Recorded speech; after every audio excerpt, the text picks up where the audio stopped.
Hey everybody, got another story to share.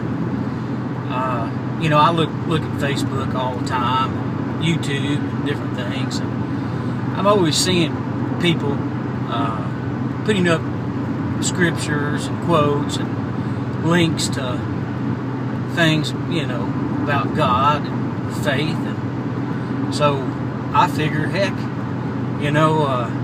I've had many things that's taken place in my own life that I could share, and it's all the same intent. I just want people to look at Jesus. Not me. I'm just a good old boy, who God never ceases to amaze me. No doubt about it. No doubt. Well, I guess I was going to tell y'all another story about the ministry. Back when I was at the ministry, I think, the last thing I talked about was the Miss Lovelace and the little can of paint, and how God blessed it, multiplied it, and blessed her and me at the same time. Well, I'm back at that ministry, and learning about God and giving my life to God. I got to set my cruise control here. It's hard to do a video when you got one foot on the gas pedal. But anyway, so I'm back at that ministry, learning about God and hearing from God and giving my life to God and receiving from God. And anyway,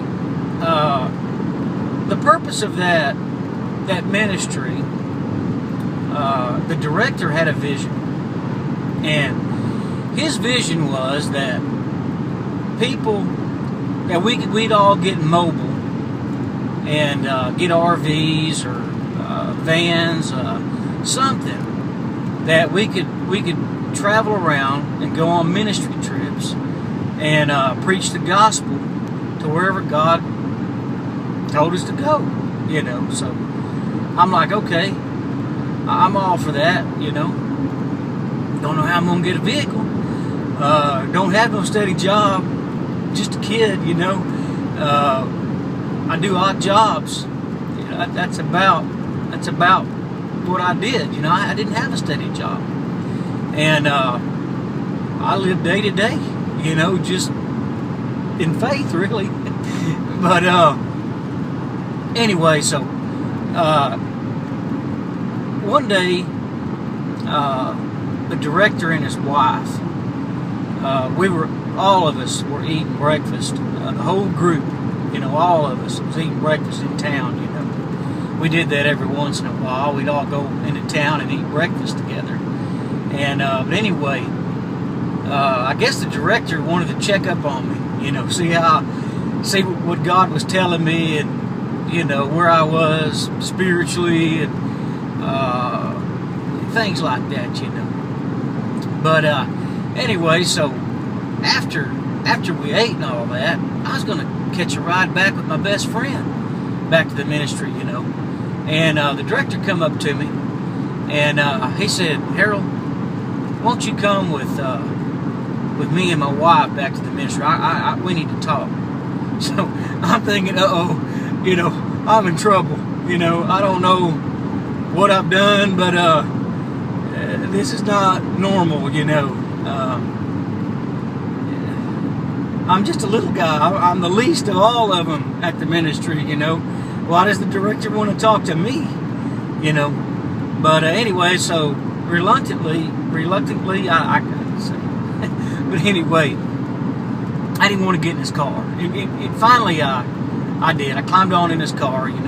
We head on back to the ministry, and him and his wife are talking to me, about spiritual things and hearing from God and stuff. And I'm like, yes, yes, I understand. And he goes, "So what's the Lord been showing you about getting mobile, about getting prepared to go out and preach the gospel, with us?" So I said, well, And I don't know what compelled me to tell him this, but, you know, I was put on the spot. You know, all I would have do was crawl out that car window, you know. Because here's the director and his wife and me. I'm captive in the back of the car. You know, I don't know what is going to happen. But anyway, he's like, what's the Lord been showing you about getting mobile? So I'm like, well, I knew a mountain man. He was literally a mountain man, lived in the woods. And he lived in a storage building. And he just did odd jobs and stuff like that. And, he used to rappel down cliffs and gather moss and different vegetation. And he'd sell it to these scientists. And that's how he made his living. And he'd shoot a possum, a raccoon, whatever. And he'd eat it, you know. He was a true modern day survivalist, I guess, but he lived out in the woods, you know, and I knew him. Well, he had an old Dodge pickup truck. Didn't run. It was a big old ugly looking truck, and I asked him one day. I said, "What you gonna do with that old truck out there?" He says, "Nothing." He goes, "You want to buy it?" And I said, "Yeah. How much you want for it?" He said, I think he said $300, whatever it was. It wasn't a whole lot, but to me, might as well have been $3,000 or $30,000. I didn't have $300, but I was like, well, I'm gonna try to get together $300 and buy his pickup truck, you know, and worry about getting a pull behind camper or something like that later, you know. So that was my plan, you know. And so I got this in the back of my mind. The director, he says, "So what's the Lord been telling you about getting a pickup truck? I mean, getting mobile?" And you know, and I bust out, and I said, you know that well, Les is the guy's name. His name is Les. I said, "You know Les?" And Ron's like, "Yeah." And I said, "Les has got an old pickup truck, and I was wanting to buy it from him and get it running and fix it up and go from there." Oh man, that director tore into me, man. He said, "That's what's wrong with you, Harold. You ain't got no faith. That's your faith. That all you're gonna believe for is God to give you some broken down old pickup truck that ain't even gonna get you down the block, and we got the gospel to get out and spread throughout the world, you know, whatever, you know." He just tore into me, you know, and I was like, oh my, you know. And finally, when we got back to the ministry, I got out of that car and went back to the bunkhouse there where a bunch of us guys stayed together, you know, and that's where we lived. You know, I lived in this little section called the bunkhouse, but anyway, that's a different story too. But you know, I got thinking about what the director said, you know, and I was like, you know, he's right. Why can't God provide me with a nice vehicle? Why should I limit God, you know, who's able to do anything? I can't even get a $300 pickup truck. So if my faith is in getting a $300 pickup truck, why can't I believe God to get me whatever He wants to get me? So I put that in my heart. You know, I'm like, God, I just believe in you that you'll be able to provide me a vehicle for this ministry. I can't do it, you know. Well, anyway, me and my best friend, who was also at the ministry, you know, he had a little old car, and it was a Turismo. It's a little 2-door car, you know. It is probably worth $1,000, maybe. I don't know, you know, just some old car. And we'd drive around together sometimes and do odd jobs together. Well, we was out one time at the lake, and rich folks lived around this lake, you know. They all had lake houses and all that. But, excuse me. But, anyway, so we was knocking on doors, you know, and we knocked on a door one day, and this little old woman answered the door. She was a retired woman, you know. And we were asking her, hey, you got anything you need done? You know, we rake leaves or cut hedges, whatever. You know, whatever you need done, we'll do it for you.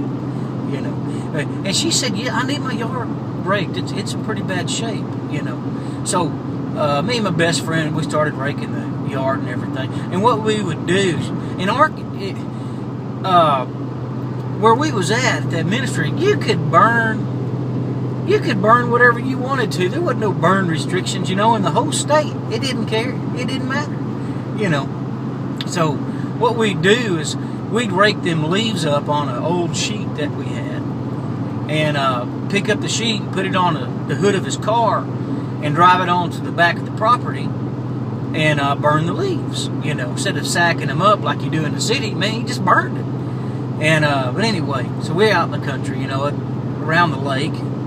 Rich folks living around this lakefront properties and stuff, you know. That wasn't the ministry, no, but that was a rich section of town. But anyway, so that little old lady, she's looking at us, you know, and she came out and she said, son, you need to get a pickup truck. And I said, I know it, ma'am. And I'm believing for God that He's going to provide me with a pickup truck. Because me and my friend here, we belong to a ministry. And I know God can provide me with a truck. Until that happens, we're just going to keep raking leaves and putting them on this old car hood, you know. So, anyway, time passed on, you know. And we went to the next door neighbor's house, you know. Started working for him. And this old boy, he was a really good guy, you know. He was super wealthy, you know, multi-millionaire, owned a big factory. And his daughter was getting married at the time. And he's like, yeah, we're having the wedding out here on my estate. And you two guys can work for me as long as you want to. You know, he'd pay us to throw rocks in the lake, cut down branches, mow his grass, plant flower gardens. We even built him a gazebo out on the lake. You know, we put a ceiling fan in it. You know, he loved us, man, and we loved him. He was really good to us, you know. But one day I was out there by myself. My friend was away. You know, he had to go out of town. And I was out there by myself, you know, raking leaves and stuff and getting ready for his daughter's wedding, you know, getting the property all fixed up. It looked like a national park, really, the way we had it. It looked good. We worked on it 8 hours a day, both of us, for 5 days a week, you know. So we had us a steady odd job now. But anyway, he came out there and he said, Harold, come in the house. I got something to tell you. So I went on in the house, and that millionaire, he said, son, you need a pickup truck. And I was like, I sure do. That man, I kid you not, whipped out his checkbook, signed his name on it, and handed me a blank check. And said, son, go get you a pickup truck. I was like, thank you, God, thank you. I knew where it came from. God provided me with a pickup truck, a nice one. So, but I didn't go out and buy a brand new pickup truck. I could have, but I didn't. I didn't want to take advantage of him. And I found me a really nice 3/4 ton Chevrolet pickup truck. And you know what that 3/4 ton Chevrolet pickup truck had on the back of it? An overhead camper with living quarters in it. A stove, a bed, a table, a closet, a sink, a heater. I mean, it didn't have a heater. I used to keep warm by lighting the stove. But anyway, it was good. It was good. I'm going to have to do 2 videos on this because I'm running out of time. Part 2 coming up.